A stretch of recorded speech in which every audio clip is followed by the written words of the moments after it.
of the three of us ended up on your hate list? No, I cannot. You can't. All right.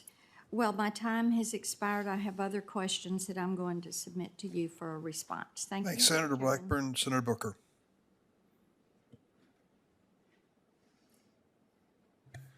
Thank you, Mr. Chairman. First of all, I just have to delight in this room right now. This is a process that's been going on in the United States Senate for years, if not decades, but there has never been a room like this for a purpose such as this. To see the wide-ranging diversity in this room, family members, folks assembled, it is just extraordinary to me, and I am just feeling incredible amounts of joy and pride, not only in this nation, but also in our president. This president has nominated more black women to the circuit courts in the United States of America than every single other president combined. It is a tremendous accomplishment in diversifying our courts, and diverse teams are better teams in America. And to have our courts begin to reflect the true depth and greatness and glory of this diverse, wonderful, multicultural democracy is extraordinary. And I'm just feeling that I can't let this moment go by without marking the power of this room.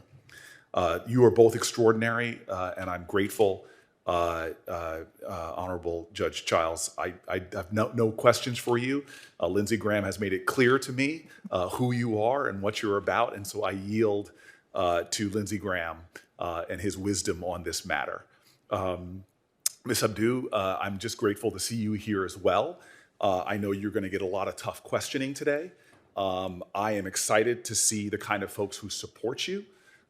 From religious organizations from the Muslim community, religious organizations from the Jewish community, religious organizations from the Christian community. You have one of my favorite law enforcement organizations that really helped me in the city of Newark, Noble, which is this group of African-American law enforcement officers. They are a national organization that really do represent the safety and security of urban cores like the city of Newark, where African Americans are, and their faith in you and their letter of support actually really meant a lot for me to see.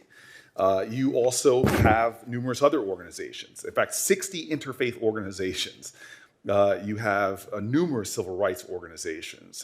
You have organizations that I've worked with, including the National Council of Jewish Women, the Georgia Association of Black Women Attorneys, and more.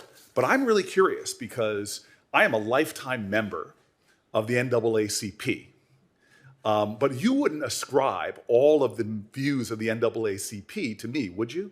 No, sir, I would not. Yeah, because I've disagreed with the NAACP, but I've paid my dues and I've written them checks.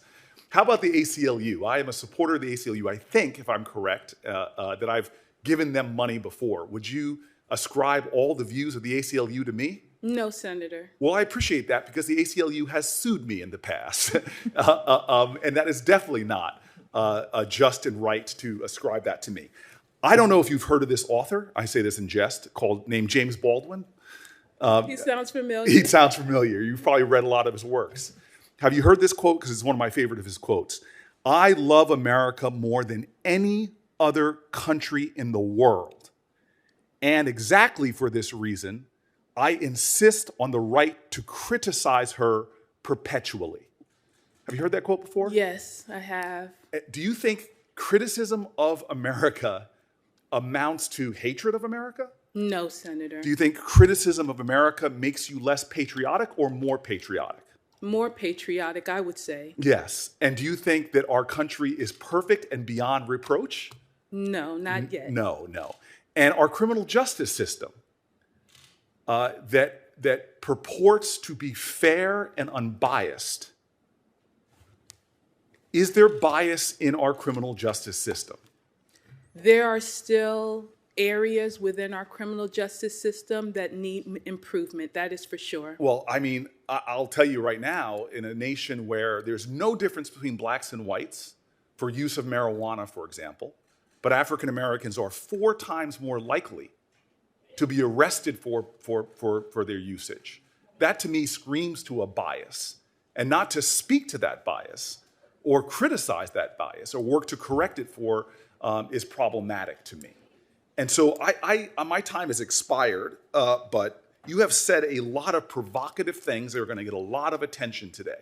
I, for one, think that these provocative things that you have said about the need for change in our system, the need for fairness in our system, the need for justice in the justice system, the need for us to address issues of racial bias, the need for us to address issues of gender bias, the need for us in our criminal justice system, that does not discount you. It does not speak to any kind of lack of love. In fact, I look at your career and it screams of love of country. It speaks to patriotism. It speaks to sacrificing a lot of other options. Your pedigree and your degrees are pretty extraordinary. You could have pursued a path of wealth and comfort, but you have put yourself in the center of the unfinished business of America. And for that, I am grateful. And I celebrate this country at the prospect, have a president has put forth the prospect of having you serve on the Circuit Court of the United States of America. Thank you very much. Thank you. Thank you, Mr. Chairman. Thanks, Senator Booker. Senator Lee. Thank you, Mr. Chairman. Thanks to both of you.